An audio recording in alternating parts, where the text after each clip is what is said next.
Students, आज जो आपको क्लास प्रोवाइड की जा रही है और क्लास के साथ साथ जो ये वीडियो भी बनाया जा रहा है, तो इसका जो टाइटल है वो है नंबर 7 पर है, क्योंकि टेंस के हम पार्ट 6 पहले कर चुके हैं। टोटल 12 आपको पता है, हर टेंस के 4 भाग हैं। प्रेजेंट, पास्ट और फ्यूचर के मिलाकर टोटल 12 हो गए, 12 भाग हो गए। उसमें से 6 पार्ट्स हम कर चुके हैं और अब हम टेंस नंबर 7 पे हमने किसको लिया हुआ है, पास्ट परफेक्ट टेंस को। लाइक अदर टेंसेज की तरह इसमें भी हमने क्या लेना है, सबसे पहले हम इंट्रोडक्शन करेंगे, परिचय, पास्ट परफेक्ट टेंस क्या है उसका इंट्रोडक्शन करना है। फिर हाउ टू आइडेंटिफाई, पहचान कैसे करते हैं। इसके बाद फॉर्मेशन ऑफ सेंटेंसेज होगा, वाक्यों की रचना। और सबसे लास्ट में जो प्राइमरी रूल है उसके अलावा सेकेंडरी रूल, थोड़ा सा कम इंपॉर्टेंट रूल है, उनको भी हम डिस्कस करेंगे, क्योंकि जो प्राइमरी रूल होगा वो तो हम इंट्रोडक्शन में ही डिस्कस कर लेंगे। तो लेट्स गेट स्टार्टेड, आओ हम वीडियो को शुरू करते हैं। टाइटल है पास्ट परफेक्ट टेंस। इंट्रोडक्शन क्या है इसका, जब पास्ट में कार्य हो चुका था, पास्ट में कोई समय दिया गया है, पास्ट में भूतकाल में बीते हुए समय में कोई पर्टिकुलर कोई फिक्स टाइम बताया गया है, उस समय तक कोई कार्य हो चुका था या उस समय से पहले कोई कार्य हो चुका था। पास्ट में कोई टाइम दिया गया है, उस दिए गए टाइम से पहले कोई कार्य हो चुका था। फिर सुन लीजिए ध्यान से, उस दिए गए पास्ट में, भूतकाल में, ऐसा समय जिसका संबंध पास्ट से है, ऐसा समय जिसका संबंध किससे है, भूतकाल से, बीते हुए समय से, पास्ट से। उस दिए गए समय से पहले या उस दिए गए समय तक कार्य कंप्लीट हो चुका था, कार्य पूरा हो चुका था, फिनिश हो चुका था, ऐसा बताने के लिए हम पास्ट परफेक्ट टेंस का प्रयोग करते हैं। मैं एक सेंटेंस लिखता हूँ, मैं कल 12 बजे प्रोजेक्ट पूरा कर चुका था। मैं कल 12 बजे, मैं कल 12 बजे प्रोजेक्ट, मैं कल 12 बजे प्रोजेक्ट पूरा कर चुका था। तो 12 बजे, ठीक 12 बजे, पास्ट में कोई टाइम दिया गया है और पास्ट में दिए गए समय पर कोई व्यक्ति किसी कार्य को कर चुका था। लिखा हुआ है ना साहब, मैं कल 12 बजे प्रोजेक्ट पूरा कर चुका था। तो जब पास्ट में कोई समय दिया गया है और पास्ट में दिए गए समय पर कोई व्यक्ति किसी कार्य को कर चुका है, ऐसा बताने के लिए हम पास्ट परफेक्ट टेंस का प्रयोग करते हैं। आई हैड, मैं वैसे लिख कर दिखा रहा हूँ आपको, I had completed the project. आप बच्चों को भी तो मिलते हैं ना स्कूल में, प्रोजेक्ट वर्क मिलता है। तो आपने कहा मैं 12 बजे तक, I had completed the project at 12 o'clock, 12 o'clock, और लास्ट में हो गया, कल हो गया यस्टरडे, YESTERDAY, मैं कल 12 बजे तक प्रोजेक्ट पूरा कर चुका था। पास्ट में गुजरा हुआ कल यस्टरडे, और उस गुजरे हुए कल में भी एक पर्टिकुलर टाइम है 12 बजे, तो उस समय तक, उस समय पर कार्य पूरा हो चुका था, इसीलिए इसमें हमने पास्ट परफेक्ट टेंस का यूज किया है। अंडरलाइन किया, भी बताएंगे आगे आपको रूल्स क्या हैं इसके। एक स्टेटमेंट और लेते हैं, एक वाक्य और लेते हैं। By that time most of the people had arrived, उस समय तक अधिकतर लोग पहुंच चुके थे। उस समय तक अधिकतर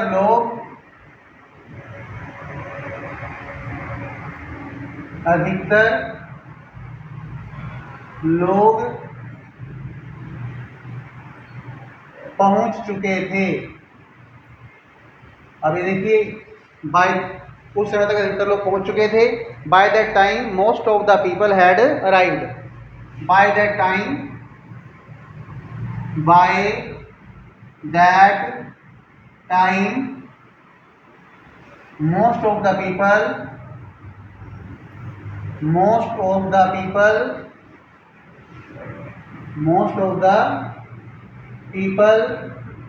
हैड अराइव्ड, उस समय तक अधिकतर लोग पहुंच चुके थे। एक बार देखना पड़ेगा वीडियो में, ये हो पा रहा है नहीं हो पा रहा है। उस by that time most of the people had arrived, उस समय तक अधिकतर लोग पहुंच चुके थे। तो उसको हमने ट्रांसलेट कर दिया, by that time most of the people had arrived, उस समय तक अधिकतर लोग पहुंच चुके थे। उस समय तक, दैट जो दिस है वो किसी टाइम के पास होने का बोध कराता है, दिस लगा हुआ है, और दैट का मतलब टाइम थोड़ा दूर है। तो जब हमने कहा बाय दैट टाइम, उस समय तक, यानी कि समय का जो बोध है वो दूर चला गया, पास वाले समय की बात उस समय तक, यानी कि बहुत दूर समय की बात हो रही है, और दूर जाने का मतलब है पास्ट।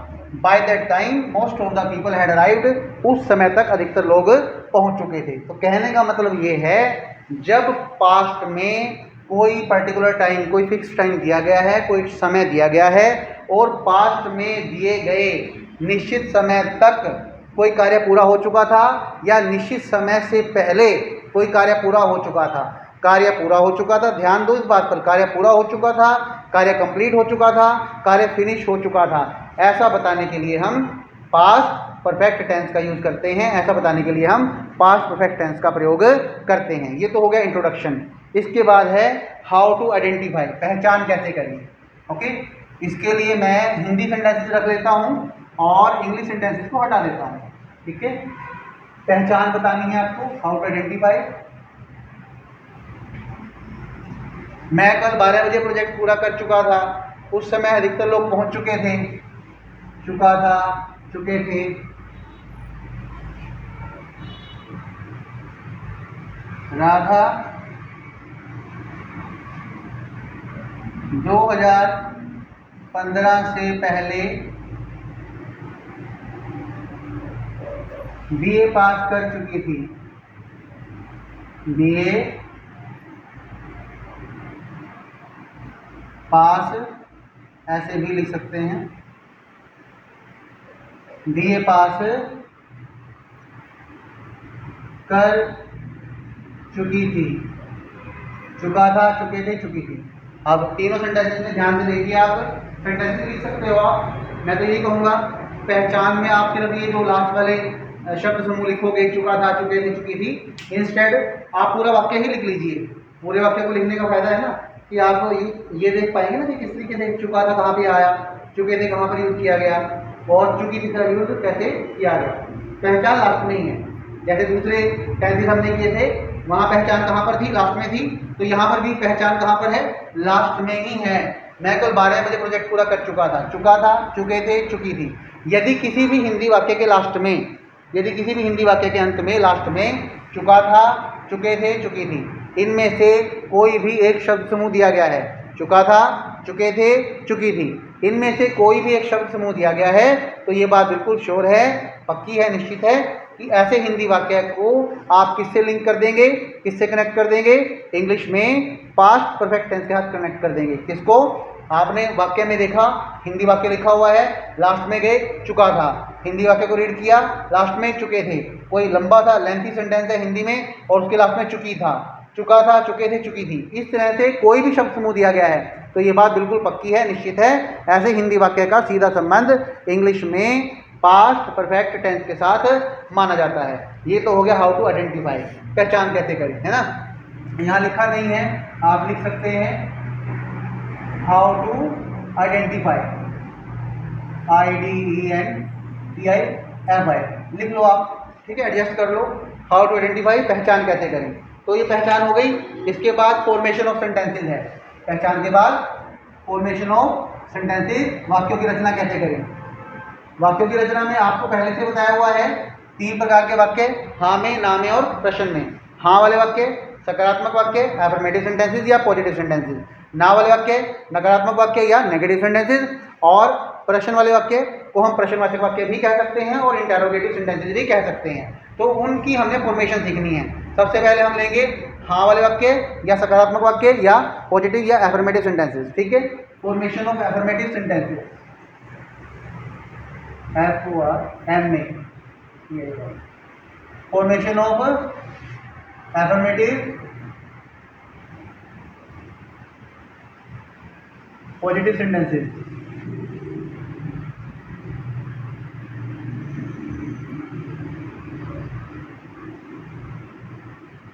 कि हाँ वाले वाक्य कैसे बनाए जाए, बहुत ही आसान सा रूल है।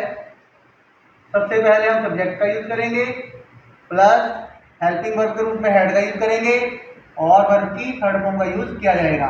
क्योंकि पूरी इंग्लिश लैंग्वेज में 3 एच हैं जिनके साथ हम वर्ब की थर्ड फॉर्म का यूज करते हैं, चाहे वो हैज है, चाहे वो हैव है, और चाहे वो हैड है। ये इनको हम बोलते हैं 3H। ध्यान रखना, इनको हम क्या बोलते हैं? 3H, ट्रिपल एच भी कह सकते हो, 3H हैं ये, 3H हैं हेल्पिंग वर्ब के रूप में। इनके साथ हमेशा हमेशा वर्ब की थर्ड फॉर्म का यूज होगा। वैसे तो इस टेंस में हैड है, मैंने तीनों हेल्पिंग वर्ब के बारे में आपको इंफॉर्मेशन दे दी। हैज के साथ भी वर्ब की थर्ड फॉर्म का यूज होना है, हैव के साथ भी थर्ड फॉर्म का यूज होना है, और हैड के साथ भी वर्ब की थर्ड फॉर्म का यूज किया जाएगा। Okay, subject had plus verb की थर्ड फॉर्म। जैसे मैंने कहा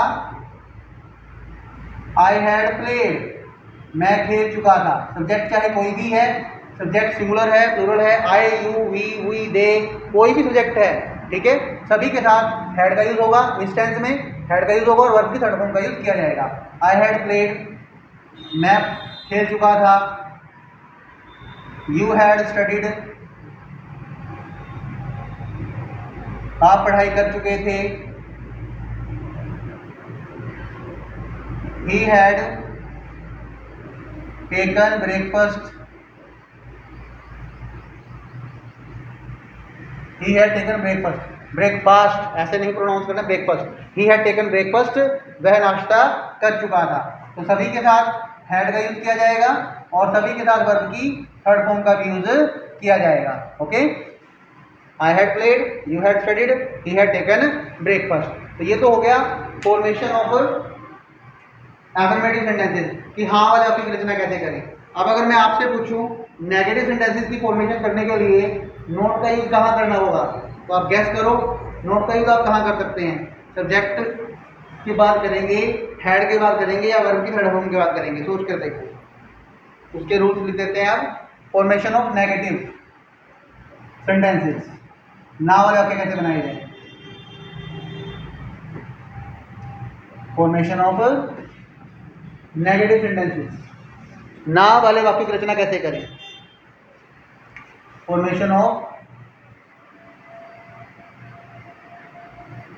नेगेटिव सेंटेंसेस, ना वाले वाक्य कैसे बनाए जाते हैं? इसके लिए रूल है, सबसे पहले है सब्जेक्ट, फिर हैड। आपको बताया गया था जो नोट होता है, चाहे आप कोई भी टेंस करें, कोई भी वाक्य बनाएं, प्रेजेंट, पास्ट, फ्यूचर, कोई भी टेंस बनाएं, ठीक है, जो नोट की पोजीशन है वो हमेशा हमेशा हेल्पिंग वर्ब के बाद। इस ग्रामर में हेड क्या है?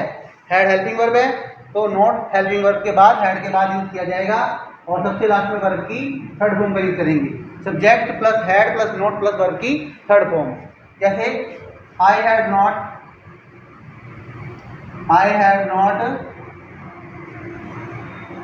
प्लेड, मैं नहीं खेल चुका था। They had not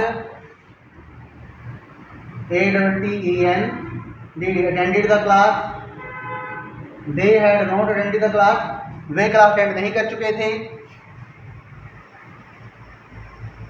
we had not gone to market, हम मार्केट नहीं जा चुके थे। We had not gone to market, हम मार्केट नहीं जा चुके थे। तो नेगेटिव सेंटेंस बनाने के लिए आपको क्या करना है? सिर्फ हेड के बाद, हेल्पिंग वर्ब हेड के बाद आपको नोट को प्लेस करना है, इसका ध्यान रखना है। अब हम करते हैं फॉर्मेशन ऑफ इंटरोगेटिव सेंटेंसेस, प्रश्नवाचक वाक्य कैसे बनाए जाएंगे? आप गैस करके रखो, मन में सोच कर रखो कि यदि हमें फॉर्मेशन करनी है किसकी? इंटरोगेटिव सेंटेंसेस की, तो उसके लिए क्या रूल होना चाहिए, क्या पैटर्न आप फॉलो करेंगे, उसके लिए मन में सोचो, और जैसे ही मैं रूल लिखूंगा टैली करो आप, क्या जो आपने सोचा था वो उससे मैच करता है? Formation of interrogative sentences, interrogative,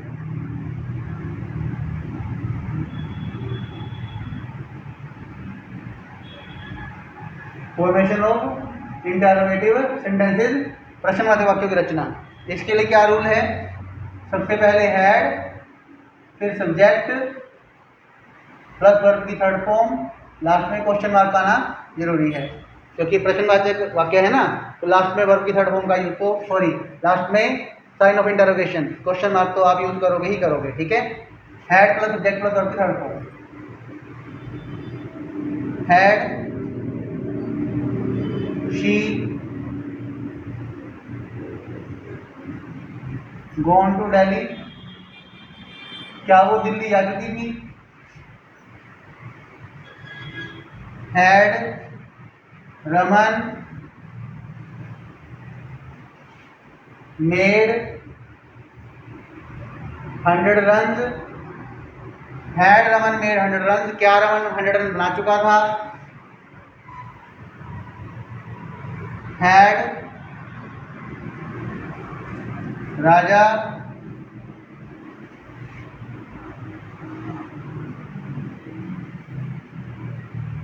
help his brother, क्या राजा अपने भाई की सहायता कर चुका था। देखो इस बात का तो कोई डिस्प्यूट नहीं है, कोई झगड़ा ही नहीं है कि हेड का यूज कहाँ होगा कहाँ नहीं होगा, क्योंकि जब सिंगल हेल्पिंग वर्ब है, एक ही सहायक क्रिया है, तो इट मीन्स उस सिंगल हेल्पिंग वर्ब का यूज होगा। सब्जेक्ट चाहे आई है, यू है, ही है, वी है, दे है, सब्जेक्ट चाहे कोई भी हो, सब्जेक्ट सिंगुलर है प्लूरल है, सभी के साथ हेड का यूज होना है। और सभी में चाहे वो इंटरोगेटिव सेंटेंसेस की फॉर्मेशन है, नेगेटिव की फॉर्मेशन है, या अफर्मेटिव पॉजिटिव सेंटेंसेस की फॉर्मेशन है, सभी में आपको हेड प्लस वर्ब की थर्ड फॉर्म का यूज करना है। नोट में आपको ध्यान रखना है कि हेड के एकदम बाद, हेल्पिंग वर्ब के एकदम बाद आपको नोट यूज करना है। और इंटरोगेटिव में आपको ध्यान रखना है कि जो हेड की पोजीशन है वो in the beginning of sentence, वाक्य के शुरू में होगी, वाक्य के शुरू में ही आप जो है हेड का यूज करोगे, ठीक है। ये फॉर्मेशन हो गई तीनों प्रकार के वाक्यों की। इसके बाद फॉर्मेशन के बाद है हमारे पास जो लास्ट रूल है इसके, वेयर टू यूज, कहां पर इसका प्रयोग करें। ओके, वेयर टू यूज लिख लेते हैं इसको, where to use,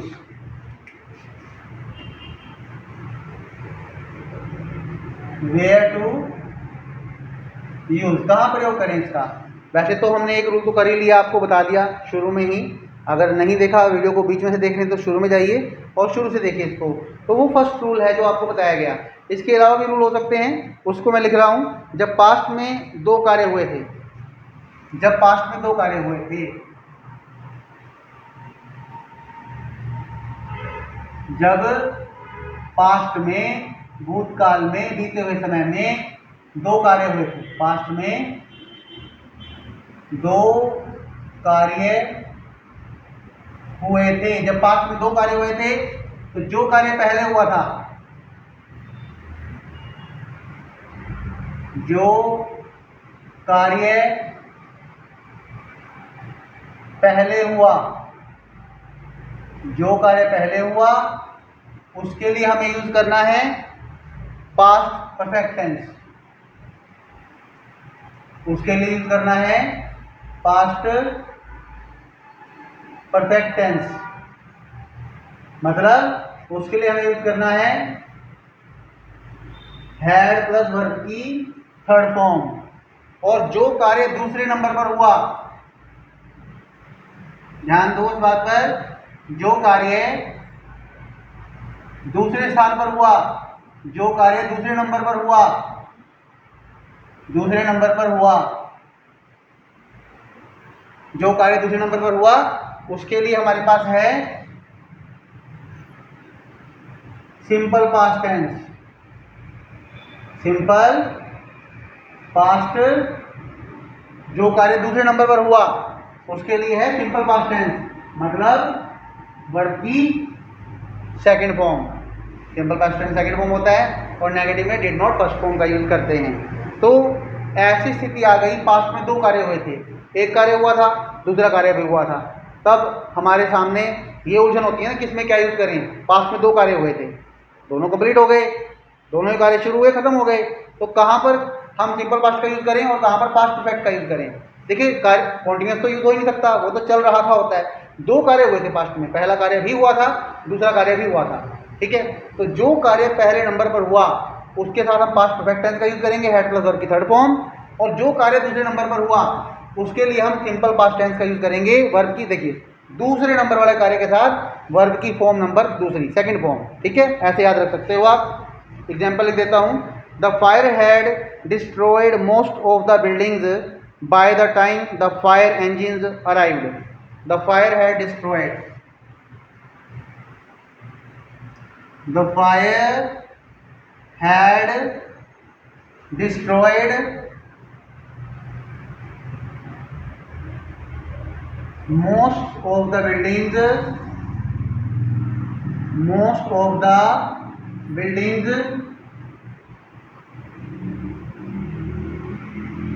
the fire had destroyed most of the buildings by the time the fire engines arrived. By the time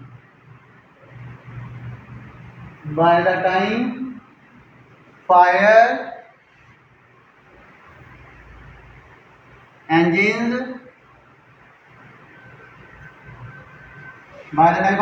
arrived. The fire had destroyed most of the buildings by the time fire engines arrived. जिस समय तक fire brigade की गाड़ियां, fire engine उसी के लिए आया है, फायर ब्रिगेड सर्विसेज के लिए, by the time fire engine arrived, जिस समय तक फायर ब्रिगेड की गाड़ियां पहुंची, the fire had destroyed most of the building, जो आग है वो अधिकतर बिल्डिंग्स को डिस्ट्रॉय कर चुकी थी, हैड डिस्ट्रॉयड अराइव्ड। अब देखिए एक वाक्य के एक हिस्से में हैड प्लस वर्ब की थर्ड फॉर्म का यूज किया गया है, मतलब पास्ट परफेक्ट का यूज किया गया है, और उसी वाक्य के दूसरे पार्ट में अराइव्ड का यूज किया गया है, वर्ब की सेकंड फॉर्म का यूज किया गया, मतलब सिंपल पास्ट टेंस का यूज किया गया है। दो कार्य हुए थे, फायर के द्वारा बिल्डिंग्स को डिस्ट्रॉय किया गया था, तबाह बर्बाद किया गया था, नष्ट किया गया था, और दूसरा है फायर इंजिन्स के द्वारा फायर ब्रिगेड की गाड़ियां वहां पहुंची थी, ठीक है। तो दो कार्य हुए, दूसरे नंबर पर हुआ पहुंचने का कार्य और पहले नंबर पर हुआ डिस्ट्रॉय करने का कार्य।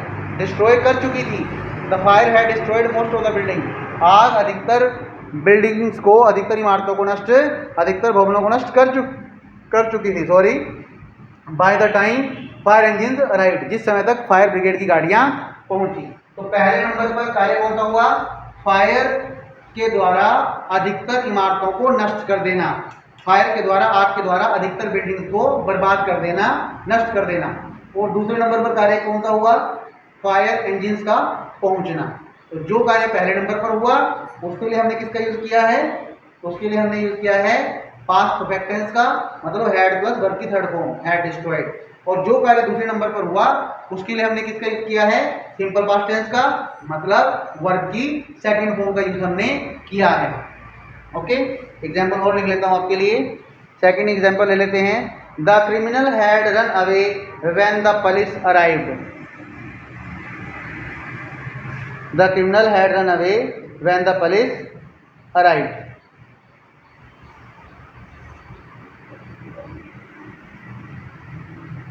इसको हटा रखते हैं, ऊपर जो लिखा हुआ है ना, the criminal had run away, the criminal had run away, run लिखते जाओ, run away when the police arrived. दो कार्य हुए, क्रिमिनल भागा था, एक कार्य हुआ, और पुलिस पहुंची थी, दूसरा कार्य हुआ। तो दोनों कार्य हुए, साफ लिखा हुआ है, क्रिमिनल अपराधी भाग चुका था, दूर भाग चुका था, व्हेन द पुलिस अराइव्ड, जब पुलिस पहुंची थी। दो कार्य हुए ना। तो वाक्य को पढ़ने के बाद चलता है कि जो अपराधी है, क्रिमिनल है, वो पुलिस के आने से पहले ही भाग गया। तो अगर पुलिस आ जाती और भागता फिर पकड़ा जाता, ठीक है, ना भागता तो पकड़ा जाता है ना। तो वाक्य से ही क्लियर है कि अपराधी के भागने कार्य पहले हो चुका था और पुलिस के पहुंचने कार्य बाद में हुआ था। जो कार्य पहले हुआ था उसके लिए हमने किसका यूज किया है, पास्ट परफेक्ट टेंस का, हैड रन अवे का यूज किया, हैड प्लस वर्ब की थर्ड फॉर्म। और दूसरे नंबर पर कार्य हुआ पुलिस का पहुंचना, तो यहाँ पर हमने वर्ब की सेकंड फॉर्म का यूज कर लिया, यानी कि सिंपल पास्ट टेंस को यूज कर लिया। एक और एग्जाम्पल लेते हैं, the patient had died before the doctor केम। ज़्यादातर जो बुक्स हैं ग्रामर की उसमें ये वाक्य जरूर होता है, the patient had died before the doctor केम। इसको लिख देता हूँ, आप लिख लीजिए, सुनकर भी लिख सकते हैं। The patient had died, the patient had died, the patient had died before the doctor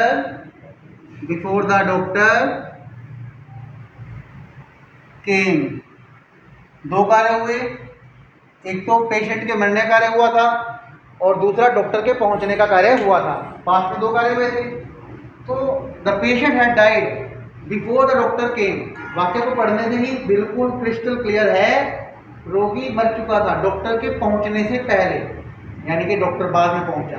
doctor के पहुंचने कार्य नंबर 2 पर हुआ, इसलिए डॉक्टर के बाद क्या लिखा हुआ है, केम, सिंपल पास्ट टेंस का यूज किया गया है।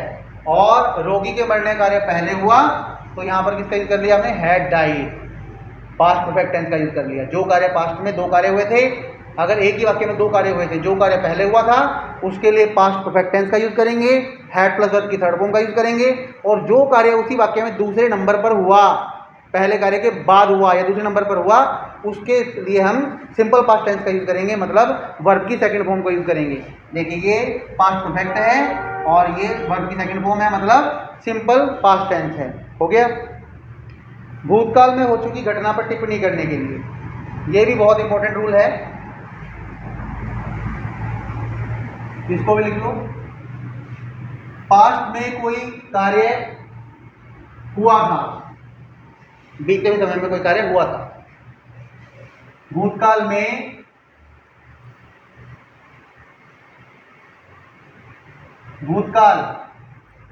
पास्ट में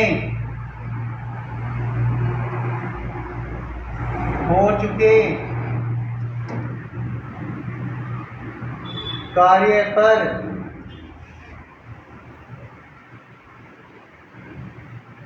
टिप्पणी करने के लिए, कमेंट करने के लिए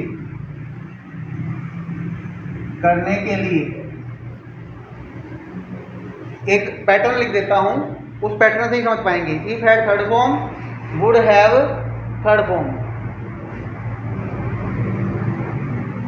इफ हैड प्लस वर्ब की third form, dash dash dash, would have plus verb की थर्ड फॉर्म। पास्ट में कोई कार्य हुआ था। अब जो पास्ट में कार्य हो चुका, अच्छा बुरा पॉजिटिव नेगेटिव हो गया, अब पास्ट में कोई घटना हो चुकी थी, उस घटना के ऊपर कोई व्यक्ति कमेंट करता है, यानी कि उस घटना में चेंज दिखाने का प्रयास करता है कि चेंज होना चाहिए अपनी टिप्पणी से, कमेंट से। तो जो कार्य पास्ट में हो चुका था, पास्ट में कार्य हुआ था, उसके ऊपर जब कोई व्यक्ति टिप्पणी करता है, तब हम इस पैटर्न का यूज करते हैं, इस रूल का यूज करते हैं। If had third form, would have third form. अब आपके मन में ये बात आएगी ना कि हमें तो आप पास्ट परफेक्ट टेंस सिखा रहे हो, तो यहाँ पर आपने would have third form use कर दिया। देखो, इसको याद रखने का तरीका भी बड़ा आसान है। यदि किसी वाक्य की शुरुआत, यदि किसी वाक्य की बिगिनिंग इफ से हुई है, किसी वाक्य का पहला शब्द इफ है, और उस वाक्य के बाद वाले हिस्से में कहीं would plus have plus verb की थर्ड फॉर्म लिखा हुआ है, वुड भी है, वुड के बाद हैव है, हैव के बाद वर्ब की थर्ड फॉर्म है, उस कंडीशन में आप क्या करेंगे, जैसे मैंने कहा ना, यदि किसी वाक्य में इफ है और वाक्य के आगे हिस्से में वुड है, हैव है और वर्ब की थर्ड फॉर्म है, और यहाँ पर कहीं ब्लैंक दिया हुआ, खाली स्थान दिया हुआ है, तो इससे अंदाजा लगा लो कि यहाँ पर ये कंडीशन लागू हो रही है। इस वाक्य में कैसी बात की जा रही है, भूतकाल में पास्ट में कोई घटना कार्य हो चुका है और उसके ऊपर कमेंट टिप्पणी की जा रही है। तब क्या दिया होता है, इफ दिया हुआ है, वुड है थर्ड फॉर्म दी हुई है, तो आपको जो बचा हुआ ब्लैंक है, दिया हुआ गिवन ब्लैंक है, खालिस्तान है, उसमें हैड प्लस वर्ब की थर्ड फॉर्म का यूज करना है। जैसे किसी बच्चे ने स्टडी नहीं की, पढ़ाई नहीं की, और सारे समझाते रहे उसे, उसने एग्जाम दिए, रिजल्ट आया, वो फेल हो गया, आपको चला, आपको भी दुख हुआ कि फेल हो गया। अब आप कह रहे हैं अगर उसने कठोर मेहनत की होती तो वह पास हो गया होता, है ना, इस तरह से। एक मिनट, अगर उसने मेहनत की होती, या आप किसी व्यक्ति को समझा रहे हो कि अगर आपने मेहनत की होती तो आप पास हो गए होते। हम ही ले सकते हैं या यू ले सकते हैं। If you had worked hard you would have pass the exam. If you he she कुछ भी ले सकते हैं। If you had worked hard, if you had worked hard you would have passed the exam। अब कोई व्यक्ति जो है उसे ऑलरेडी पता था कि पढ़ाई करनी जरूरी है, स्टडी नहीं की, एग्जाम हुए, रिजल्ट आया, फेल है। अब आप उसको सलाह दे रहे हो या एक कंडीशन लगा रहे हो कि भाई देखो अब अफसोस ना करो, तुमने मेहनत नहीं की, हमने तो बहुत समझाया आपको मेहनत कर लो, अगर तुमने मेहनत की होती तो तुम पास हो चुके होते। अब पास्ट वाले इंसिडेंट को तो बदल नहीं सकते, उसमें तो परिवर्तन नहीं कर सकते, चेंज नहीं कर सकते, लेकिन फिर भी पास्ट वाली घटना के ऊपर क्या किया जा रहा है, कमेंट। अगर तुमने मेहनत कर ली होती, अगर तुम मेहनत करते, अगर तुम परिश्रम करते तो तुम पास हो गए होते, तुम परीक्षा को पास कर चुके होते। ऐसी स्थिति में हम इसी पैटर्न का, इसी जो पैटर्न आपके सामने लिखा हुआ है इसी का यूज करते हैं। If plus had plus verb की third form, would plus have plus verb की third form.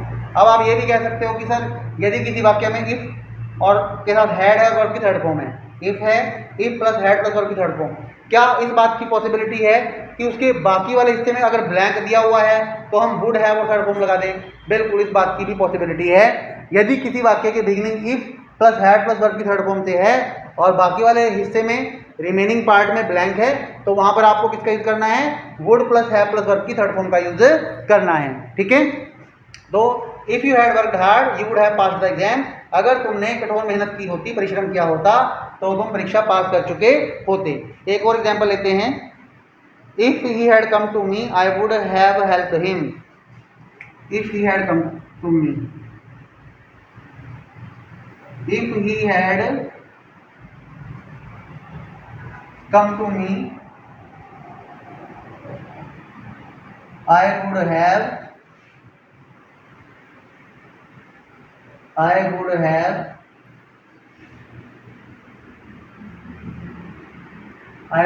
helped। if he had come to me I would have helped him। किसी व्यक्ति को किसी हेल्प की आवश्यकता थी, मेरी कि उसे पैसे की जरूरत थी, 50-60 हज़ार की आवश्यकता थी, तो वो व्यक्ति आपके पास आया, आप अवेलेबल नहीं थे और आपको बाद में भी कुछ दिनों तक पता नहीं चला, फिर काफ़ी दिनों के बाद किसी ने आपको बताया कि वो आपके घर गया था उस डेट में और आपसे थोड़ी सी उसे फाइनेंशियल एड चाहिए थी, आर्थिक सहायता उसे चाहिए थी, कुछ पैसे चाहिए थे। तो आपने कहा नहीं, बिल्कुल भी नहीं, मेरे पास तो नहीं आया, ना ही मुझे घर में किसी ने बताया कि वो मुझसे मिलने आया था। अब वो आपके घर आया था, आपने उसकी हेल्प की थी नहीं की थी बात की बात है, वो आपके घर आया था, पास्ट में घटना घट गई है, उसके ऊपर आप कमेंट कर रहे हैं। अगर वो मेरे पास आया होता तो मैंने उसकी सहायता कर दी होती, मैं उसकी सहायता करता। If he had come to me, had के साथ वर्ब की थर्ड फॉर्म है, इसे फर्स्ट फॉर्म मत समझ लेना। कम, केम, कम, फर्स्ट फॉर्म भी कम है, सेकंड फॉर्म केम है, first form come, second form came और थर्ड फॉर्म भी कम है, come, came, come. If he had come to me, अगर वह मेरे पास आया होता, I would have help him, मैं उसकी सहायता कर देता, मैंने उसकी सहायता कर दी होती। तो ये कंडीशंस हैं। अब आपको क्लियर हो गया होगा। ठीक है, हमने सारा किया शुरू से लेकर लास्ट तक। नोट्स बनाने बहुत ज़रूरी हैं। वीडियो के ऊपर ऐसे नहीं कि वीडियोस अपलोड हो रहे हैं तो आप क्लास में ध्यान ना दो, क्लास में ध्यान देना भी ज़रूरी है। वीडियोस तो एक सेकंड बैकअप है आप स्टूडेंट्स के लिए, कि मान लीजिए किसी दिन कोई स्टूडेंट्स रेगुलर आ रहा है लेकिन एक दो दिन अवेलेबल नहीं हुआ, तो उसको पता तो है कि सर ने पहले 10th का पार्ट 6 करवाया है, आज पार्ट 7 है और मैं वहाँ नहीं गया, तो मुझे यूट्यूब पे जाना है या फेसबुक पे जाना है। ठीक है ना, फेसबुक पे थोड़ा सा हमें प्रॉब्लम आ रही थी, जो बड़े वीडियो थे वो अपलोड नहीं हो पा रहे थे, तो हमें वापस यूट्यूब पर आना पड़ा। ठीक है ना, नोट्स बनाइए, नोट्स बनाने के बाद आप अपना डिस्कशन कीजिए और फिर अपने टीचर के पास आइए कि सर ये चीज़ें क्लियर हो चुकी हैं और इन चीज़ों में हमें डाउट है, तो हमें जो है आप गाइड कीजिए, हमें समझाइए, आपको फिर से समझाया जाएगा। ठीक है ना, थैंक यू वेरी मच।